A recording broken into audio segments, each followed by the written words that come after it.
মানে বিমল আসলতে আপোনালোকে সকলোৱে জানে যে বিমল আগৰে পৰা মই একেলগতে পঢ়িছিলোঁ নহয়, একদম কেঁচা বুদ্ধিৰ মানুহ। সি গণতন্ত্ৰ, সংবিধান, আইন কানুন এইবিলাক বুজি নাপায় বিমলে। আমাৰ একদম কেঁচা বুদ্ধি, অকল ডনেশ্যন তুলি খোৱাৰ বাহিৰে তাৰ একো বুদ্ধিয়ে নাছিলে। আগতে আঁচু কৰে আৰু পইচা তোলে, তাৰ বাহিৰে বেলেগ চিন্তা তাৰ নাছিলে। সেইকাৰণে তাৰ চিন্তাৰে এজন মন্ত্ৰী যদিও হ'ল, তাৰ আৰু গণতান্ত্ৰিক চিন্তাবিলাক নাই, পঢ়া শুনাও নাই। মইতো ভাবোঁ যে ভাৰতৰ সংবিধানখনো প্ৰথমৰ পৰা শেষলৈকে বিমল বৰাই পঢ়া নাই। গতিকে ট্ৰেন্সপাৰেঞ্চি কাক কয়, ডেমক্ৰেচি কাক কয়, ট্ৰেন্সপাৰেণ্ট গভাৰ্নেন্স কাক কয়, বিধানসভা কাক কয়, আৰু মানুহৰ বাক স্বাধীনতা কাক কয়, এইবিলাক কথা তেওঁক মানে বুজোৱাটো মানে পাহাৰত কাছ কণী বিচৰাৰ নিচিনা কথা। সেইকাৰণে তেওঁলোকৰ নিচিনা মানসিকতাৰ মানুহে তেনেকুৱা কথা কোৱাটোৱে স্বাভাৱিক। মানে বিমল আসলতে আপোনালোকে সকলোৱে জানে যে বিমল আগৰে পৰা মই একেলগতে পঢ়িছিলোঁ নহয়, একদম কেঁচা বুদ্ধিৰ মানুহ। সি গণতন্ত্ৰ, সংবিধান, আইন কানুন এইবিলাক বুজি নাপায় বিমলে। আমাৰ একদম কেঁচা বুদ্ধি, অকল ডনেশ্যন তুলি খোৱাৰ বাহিৰে তাৰ একো বুদ্ধিয়ে নাছিলে। আগতে আঁচু কৰে আৰু পইচা তোলে, তাৰ বাহিৰে বেলেগ চিন্তা তাৰ নাছিলে। সেইকাৰণে তাৰ চিন্তাৰে এজন মন্ত্ৰী যদিও হ'ল, তাৰ আৰু গণতান্ত্ৰিক চিন্তাবিলাক নাই, পঢ়া শুনাও নাই।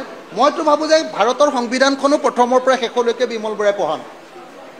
গতিকে ট্ৰেন্সপাৰেঞ্চি কাক কয়, ডেমক্ৰেচি কাক কয়, ট্ৰেন্সপাৰেণ্ট গভাৰ্নেন্স কাক কয়, বিধানসভা কাক কয়, আৰু মানুহৰ বাক স্বাধীনতা কাক কয়, এইবিলাক কথা তেওঁক মানে বুজোৱাটো মানে পাহাৰত কাছ কণী বিচৰাৰ নিচিনা কথা।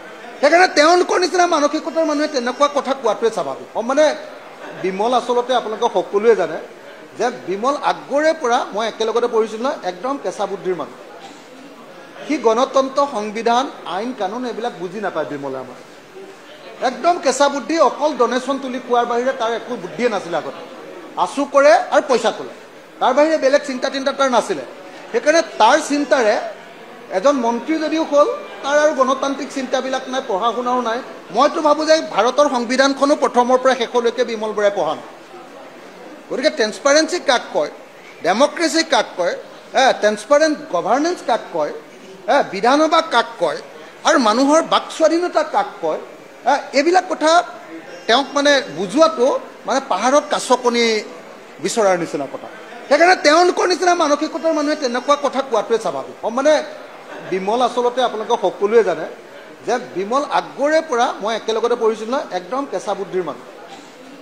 সি গণতন্ত্ৰ, সংবিধান, আইন কানুন এইবিলাক বুজি নাপায় বিমলে। আমাৰ একদম কেঁচা বুদ্ধি, অকল ডনেশ্যন তুলি খোৱাৰ বাহিৰে তাৰ একো বুদ্ধিয়ে নাছিলে। আগতে আঁচু কৰে আৰু পইচা তোলে, তাৰ বাহিৰে বেলেগ চিন্তা তাৰ নাছিলে। সেইকাৰণে তাৰ চিন্তাৰে এজন মন্ত্ৰী যদিও হ'ল, তাৰ আৰু গণতান্ত্ৰিক চিন্তাবিলাক নাই, পঢ়া শুনাও নাই। মইতো ভাবোঁ যে ভাৰতৰ সংবিধানখনো প্ৰথমৰ পৰা শেষলৈকে বিমল বৰাই পঢ়া নাই। গতিকে ট্ৰেন্সপাৰেঞ্চি কাক কয়, ডেমক্ৰেচি কাক কয়, ট্ৰেন্সপাৰেণ্ট গভাৰ্নেন্স কাক কয়, বিধানসভা কাক কয়, আৰু মানুহৰ বাক স্বাধীনতা কাক কয়, এইবিলাক কথা তেওঁক মানে বুজোৱাটো মানে পাহাৰত কাছ কণী বিচৰাৰ নিচিনা কথা। সেইকাৰণে তেওঁলোকৰ নিচিনা মানসিকতাৰ মানুহে তেনেকুৱা কথা কোৱাটোৱে স্বাভাৱিক।